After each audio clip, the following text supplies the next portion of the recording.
Hello and welcome back to my channel. My name is David Novak. I am overdue to answer questions which I had solicited for the milestone of reaching 2,000 subscribers. I spent a good deal of time last week thinking about it, and then now all of a sudden it just seems like things have changed, and I'm not really sure how much I can focus myself to making that kind of video right now. So I may put that on the back burner. When I do, or if I do, I will tag anybody who did ask a question. I mean, I really appreciate it, and I really did spend and have spent a lot of time thinking about the questions. And I think part of the problem is it's just too manifold and all over the place to really succinctly wrap up. And so I know here or there I thought, well, maybe I should try to knock off this element in a video and that element in a video of its own. That said, earlier in the year I wrote my book against fascism. And in order to accomplish that feat, I found myself following a number of content creators. That seems to be the preferred moniker for these folks. They're generally TikTok influencers, but they repost on YouTube. And since then, even though the book project has finished and I no longer need to keep abreast of the events happening in my country, the United States of America, still I have continued to follow these people, largely because I do like their content. And I've even added others that I follow, again, because I like their content. But I've realized that I may have overburdened myself. And when I look at my feed, it's invariably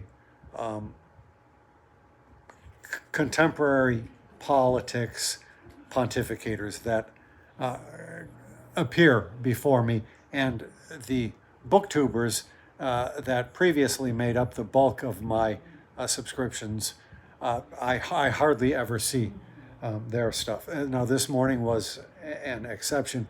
Maria Andrea did a tag video, mirrors and something, and it was just the right thing for me this morning. It brought me into a more tranquil state. I should say, lately I have been waking up in the middle of the night. Sometimes it's 4 o'clock, sometimes it's 3 o'clock. Last night or this morning it was 1 o'clock. And I stayed up. I couldn't get to sleep. I ate. I had some coffee. And then I did fall asleep at probably sometime after 3. So it worked out. I got probably a full night's sleep. But this troubled sleeping is something that's new to me. And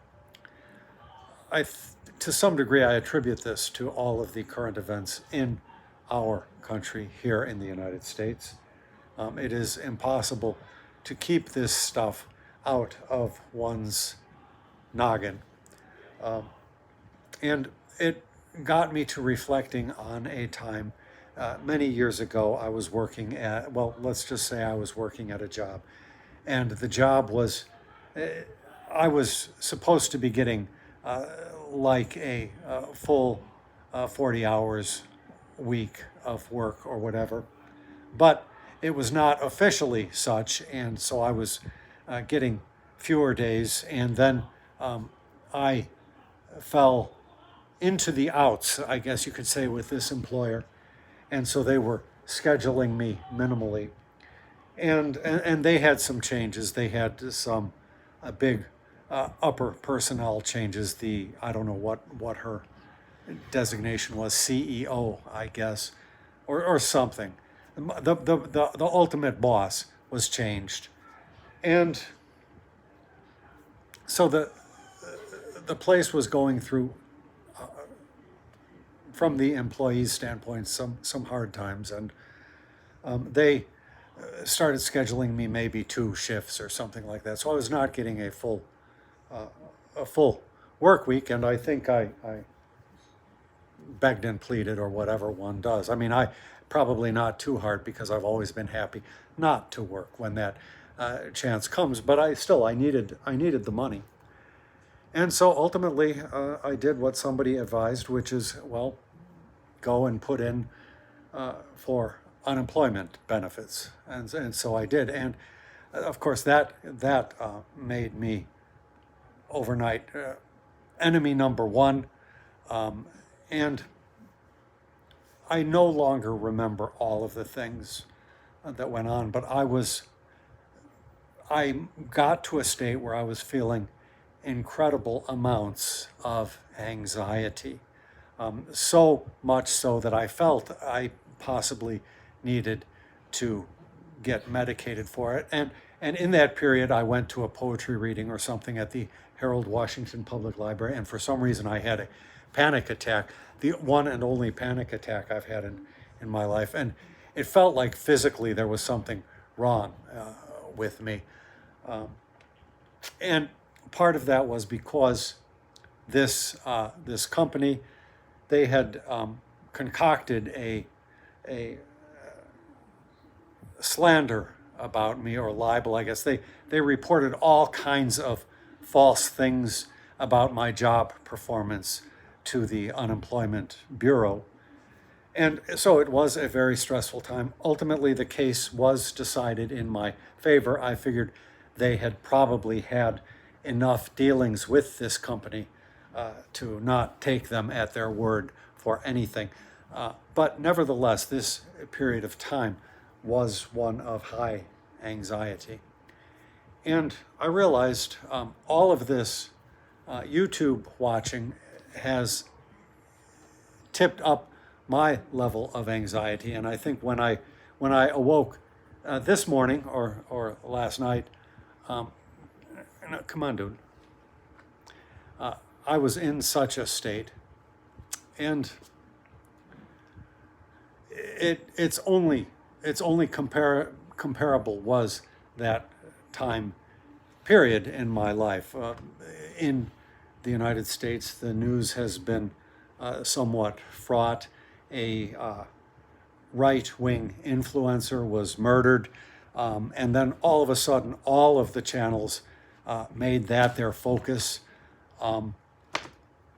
And I was watching stuff. I mean, this person who died was somebody who, in my book, was always a non-entity. And so when this murder occurred, it was filmed, and a lot of people saw the video of it. I never did, because I didn't follow this person. And so I think this person is going to continue on being a non-entity for me. But I can see that the way the country has reacted is different. And so this may well mark a sea change in how our country is dealing with this attempted fascist takeover. One literary channel that I follow put out some kind of video about this death, saying it was something, a threat to free speech or something, which of course it was not and could not be. I did not watch that video because, as I say, I tend to stay away from tawdry people such as that, but that can come and bite you in the butt. So throughout my life, I have been aware of Donald Trump from the earliest, when the Central Park jogger was a victim of what the New York Times called wilding, rape and assault.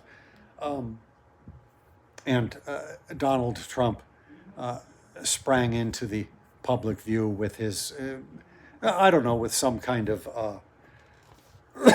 racist bloviating about the Central Park Five, or whoever they were, the kids that were accused of this deed. accused and convicted in the court of public opinion and the court of journalism. But it turns out they have been exonerated completely since then. But he was using it as a stepping stone. And I always ignored him and people like him. But once he became president, it was something that I could no longer do. So these non-entities, sometimes you pay the price for ignoring them.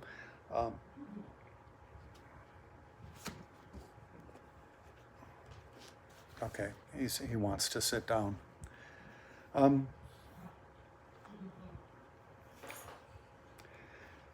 And then another memory came up in the old days, probably my first 15 years working in the city with my own apartment. That is to say, after I had left my parents' house and all that, I did a lot of work as a temp. I went to all kinds of different places. There actually were a couple of places that I've been thinking about. I worked for the printer, A.B. Dick. They were in the process of trying to make a printing press to compete with the Japanese. It had a name that I can't remember anymore. It's like Rosalie or something like that. But and I was there for a while, and in that period, people were occasionally getting laid off. They were referring to it as the Friday night, massacres or whatever, because the news would always come down. And I was working in the, I don't know what you call it, the office. You're in the the factory space, but they've built sort of a little shack inside the factory. I was working for a guy who was pretty astute, pretty well connected, pretty likable, and so everybody, if they were fired, inevitably came by to talk to him. He had no illusions about where the company was going, but everybody was trying to hold on to the remnants of their job. And then my time ended. But there was another situation that was similar where I was working temp, and this was for a different company. You almost might say quasi non-profit or something like that. It was the kind of place that was more of a kind place. There was an aura of kindness about it.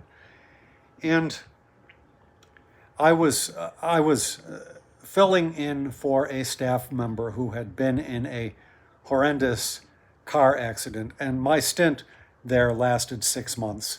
I always would leave any kind of temp employment at the 6-month mark, regardless. That was just sort of a rule that I had for myself. But this 6 months coincided with great changes with this company, really remarkable changes. The company underwent a restructuring, I think is what you would say. Basically, they were doing something akin to what Elon Musk did to the government, taking all sorts of departments and jobs and combining them together and slashing jobs right and left. But it was done in a disingenuous way. So it began slowly at first. The new CEO was coming on board, and they were talking about how they were going to be looking at operations and see what could be done. Now, you look back in retrospect, or even towards the end of it, you realize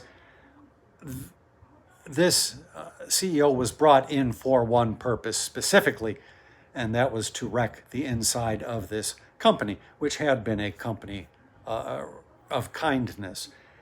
And so little by little changes came. Some outside consultants were brought in, and they had everybody go into these little groups about what kind of restructuring would you like to see, and they wanted everybody to have input, and they let me join in because, as I say, they were kind people, and so it was interesting to see. You had all these different flow charts and stuff. But all of this was just a ruse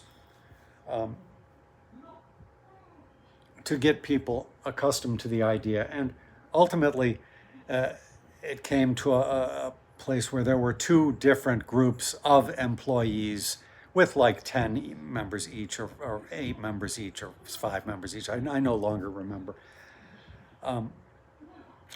And as time went on, it became evident that the people in the one group were the bastards that were going to be staying, and the people in the other group were the ones that were going to be given the heave-ho. And I remember there was a man there who was kind of like the head of the whole place, and people used to tremble when he walked through the corridors. Even if you like were in the restroom with him, you were kind of like, you wanted to get out of there because he was such a powerful man. And I happened to see him on the day that his walking papers had been given, and he was a different man. He was shattered completely, and it was not uncommon to see people. But in his case, it was really remarkable, just because he had been so powerful, and indeed not a nice person at all. He had, I think, a daughter or something, and maybe even a son that had little positions in with the company, a little bit of nepotism. And so it went on, and I was approaching the 6-month mark. I knew I would have to leave, and as I say, a lot of devastation had occurred. And I remembered one night when I went to sleep, just I in my apartment, the first apartment that I had, and I was just feeling depressed. I was feeling horrible. I felt suicidal, in fact, and it was a terrible evening. And I realized somehow, when the evening had been survived, the dark night of the soul had been survived, I realized that I was just picking up on the feelings of everybody else. As a writer of poetry, I am particularly susceptible to that kind of thing. Indeed, that is my job. But it was remarkable that these vicarious feelings produced such a powerful response in me. And I had saved the different memos and such that as they came out, because I felt I was witnessing something remarkable. And I put them all into a little, one of those inner office envelopes, and I still have it to this day, but I have never gone back to it. I have not felt that I could do so. And I've tried to look up and see what happened to this company. They are no longer where they were, and I don't even know if they exist. But it was not an anxiety engendering moment as that first encounter. I'm sure I felt anxiety, but that was not the principal feeling I had. As I say, the principal feeling was that of suicidal ideation. And the 6 months came. I told them I'm not, I'm done with this shift, as I say, and then I went on about my life. I mean, I probably had to take some weeks off just to recuperate. I mean, it's interesting when one is a writer to examine the world. I just finished Gorky's My Apprenticeship, and it really is a remarkable memoir. It follows upon my childhood, and the third one is My Universities, which I think it is not any less harrowing in its way from what I gather, but it deals with his becoming eventually a student. That was going to be his escape route from this awful landscape of Russian cruelty, which seemed to dominate the employment sector in his city in his time. I don't think that I could write a memoir, however, but thinking about these two separate instances, I realize that we are in something of that sort right now, where, as the Chinese say, may you live in interesting times or whatever. That's a curse, or that's what people say is a curse. We are living in interesting times, and times when things are getting torn apart, and even such things as this right-wing influencer who was murdered. Heavy changes are coming. This is not the first murder which has occurred in the window since the presidency of Donald Trump, which is a fascist presidency, came into power. So there were some lawmakers, I think in Minnesota, that one was murdered and one was sent to the hospital with bullet wounds. But because of this strange distortion that is being foisted upon us, those deaths, the deaths of Democrats, the deaths of so-called liberals, are not valued. And so we are at a point where, even though this particular murder was a right-wing on right-wing act of violence, so far as we know. Now, there has been some talk that maybe the perpetrator had some sympathy with some ideas from the left. He is still alive, so hopefully he will tell us. But regardless, he was the product of a hard right-wing upbringing and a gun culture and that kind of thing. So where this has moved, far afield from that thing, which I told you, when this death first occurred, a number of people tried to present it as some kind of crime against free speech. Well, free speech is effectively over with in this country. I think in my my little chapbook about presidential considerations, I felt it was over with the first Trump presidency, but certainly once he and his cohort were elected into office a second time, it was over. I mean, I am still speaking, but I am a holdover from the old days. But it is effectively over with, I believe, and it is all going in one direction.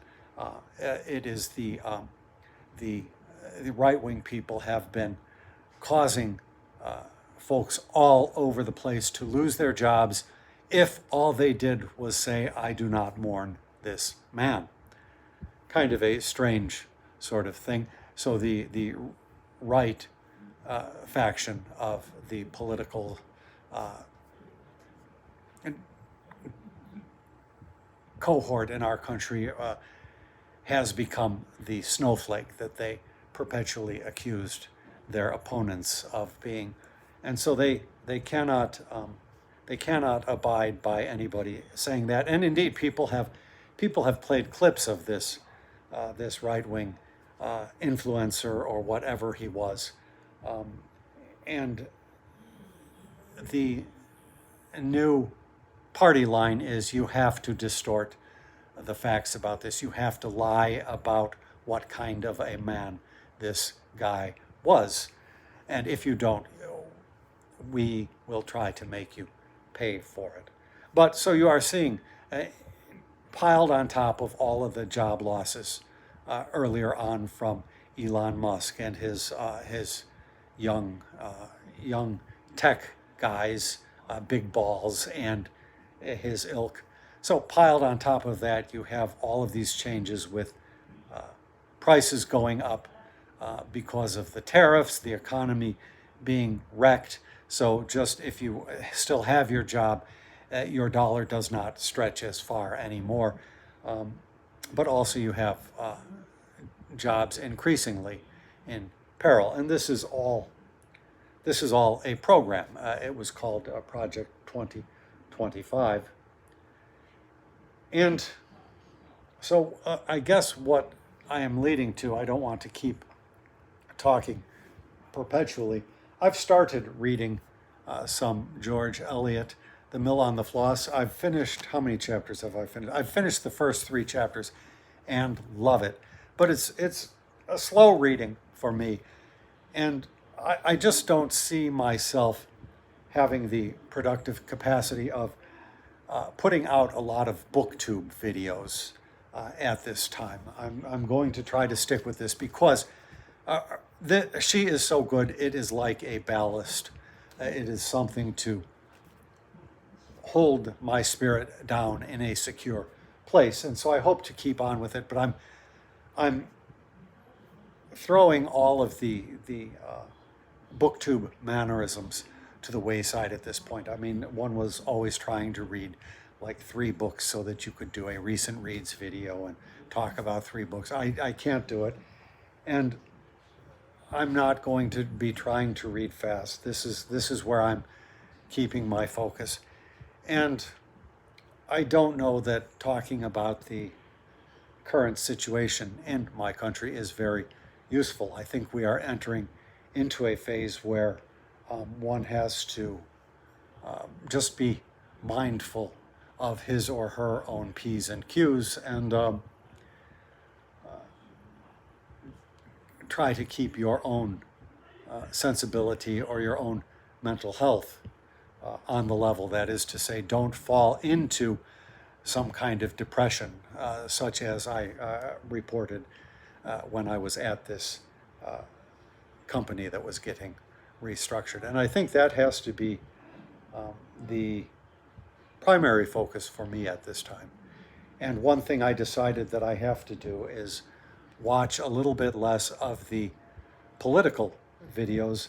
Even though I love all of these presenters, there are lots of people being courageous, delving into the news very insightfully.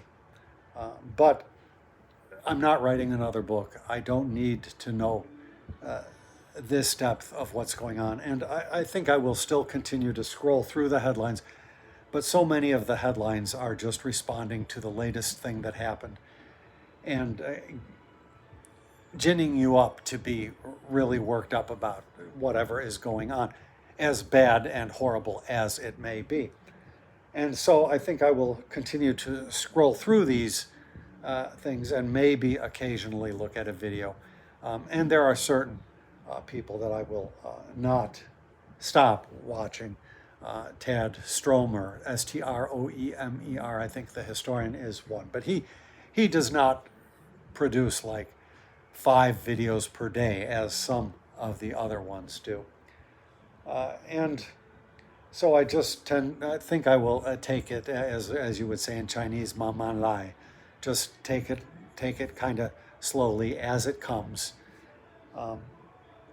Not try to effect any great changes, and make mental health paramount. I mean, I do not incline toward depression or anything like that. My understanding is it's largely a chemical imbalance. But I do have these 2 far off experiences, and I just waking up this morning and feeling that high level of anxiety, I thought I've got to put the brakes on something here. So I think I will still maybe make the video occasionally, but it might wind up just being something like this. I really love the booktube community, and I hope to continue watching some of these booktubers that I have fallen out of touch with a little bit.